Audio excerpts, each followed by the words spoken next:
Organismos internacionales.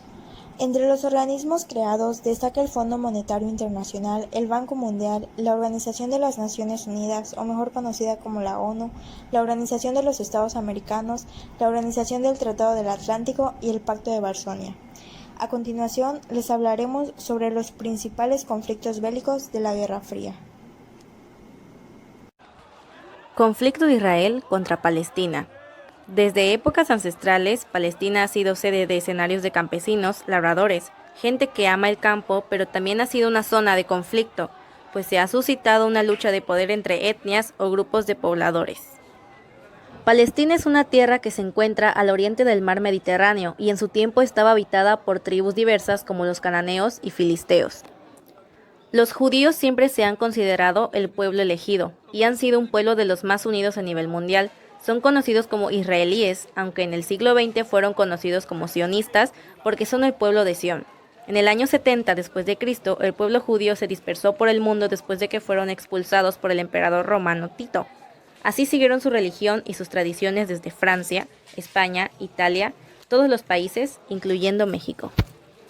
El tema Israel-Palestina es tan delicado que los árabes se disgustaron cuando la Organización de las Naciones Unidas dividió la tierra o Estado de Palestina en dos, una parte para judíos y la otra para palestinos, los árabes. De esta manera nació el pueblo de Israel en 1948 gracias a este organismo supranacional con sus aliados principales, Inglaterra y Estados Unidos. Esto provocó el conflicto conocido como árabe-israelí, el cual podemos dividir en las etapas de 1948, donde los estados árabes, Líbano, Siria, Transjordania, Irak y Egipto le declararon la guerra a la naciente nación judía, misma que tuvo una duración de aproximadamente 18 meses. Guerra de Corea. Fue una guerra en la que participaron Estados Unidos y la entonces URSS. Corea había sido desde 1910 una península ocupada por el poderío japonés.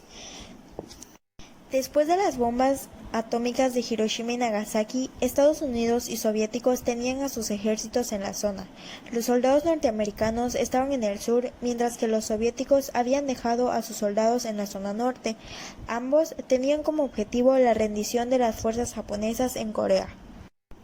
El 8 de agosto de 1945, la Unión Soviética invadió Corea del Norte y Manchuria como una ofensiva militar a Japón. A partir de este momento surge la división del país en dos estados. En 1948 se establece una dictadura comunista apoyada por la Unión Soviética. Así, Corea del Norte se llamó República Democrática Popular de Corea, mientras que Corea del Sur se llamó República de Corea y tendría el apoyo de los Estados Unidos. El 25 de abril de 1950, las tropas de Corea del Norte invadieron Corea del Sur, provocando una reacción inmediata de los estadounidenses, quienes pidieron la intervención de las Naciones Unidas y su Consejo de Seguridad.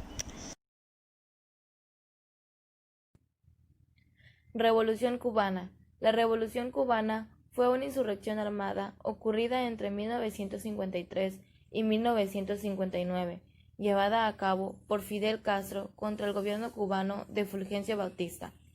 El gobierno de Batista se caracterizó por la corrupción. La revolución se inicia el 26 de julio de 1953. Entre las causas de esta revolución destacan el autoritarismo del gobierno de Batista y la injerencia de los Estados Unidos. Cuando los insurgentes lograron ocupar la ciudad de Santa Clara y apropiarse de un tren que llevaba municiones a las tropas del régimen, Batista, abrumado por esas derrotas, huyó a República Dominicana.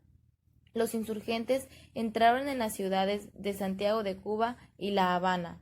La Revolución cubana se gana el 1 de enero de 1959. La revolución había triunfado. Aquello que hoy en día conocemos como la Guerra de Vietnam fue un conflicto que enfrentó a las dos partes en las cuales se dividía el estado de Vietnam, norte y sur. Todo esto entre los años de 1959 y 1975, ya que a raíz de la intervención de cerca de 40 países se convirtió en un conflicto internacional, uno de los más recordados del periodo de la Guerra Fría. Vietnam había sido colonia francesa hasta el final de la Segunda Guerra Mundial, momento en el que aprovechó el reordenamiento mundial para declarar su independencia, junto a otros países de la zona, tales como Laos y Camboya. A inicios de 1964, el presidente de los Estados Unidos, Lyndon B. Johnson, dio su visto bueno para que Vietnam del Norte fuese bombardeado por las tropas norteamericanas. Este hecho marcó el inicio de la guerra de Vietnam, aunque las hostilidades ya habían comenzado mucho antes. En la guerra de Vietnam participaron países como China del lado de los norvietnamitas, Australia, España, Tailandia, Corea y Filipinas del lado de Vietnam del Sur. Este dejó una cifra de 5,7 millones de víctimas. Afganistán no tenía factor geoestratégico ni factor económico. Simple y llanamente, la URSS optó por llevar su peculiar modernidad a Afganistán mediante una invasión militar. A lo largo de 1979, Estados Unidos acababa de ser derrotado en Vietnam y habían perdido Persia y hacían frente a una fuerte crisis económica. El 5 de diciembre, Taraki, líder de Afganistán, firmó un tratado de amistad con la Unión Soviética y formalmente se presentó al mundo no como una invasión, sino como una respuesta a la solicitud de ayuda del gobierno procomunista de Kabul. Pero como es normal, pues fue escaso el crédito que se le dio. El 24 de diciembre de 1979, las fuerzas soviéticas entran en Afganistán y el 27 del mismo mes, las tropas de élite asaltan el Palacio Presidencial y asesinan a Amin, que detentaba el precario poder en Afganistán. El hombre fuerte de Moscú para Afganistán será Karmal, pero no logrará detener la sangría del ejército afgano, ni mucho menos la estabilidad del país. Lo que iba a ser una experiencia africana de semanas o meses se convertiría en una pesadilla de 10 años.